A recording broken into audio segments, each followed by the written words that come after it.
ఆరాధన అనే మాట అనేటప్పటికీ మనం ఏమన్నా అనుకుంటాం ఏంటంటే ఐడల్ వర్షిప్ అనుకుంటాం, అంతకుమించి వేరే ఏం అనుకోం. కాదండి, మనం ఈ రోజున దేనికి ఎక్కువగా బానిసలమైపోయి ఉన్నామో అదే మన జీవితానికి ఒక విగ్రహం.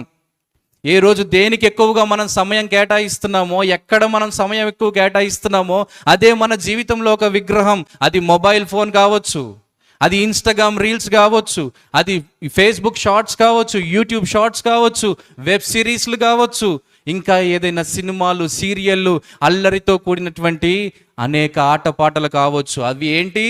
శరీర కార్యాలని దేవుని వాక్యం సెలవిస్తూ ఉందండి.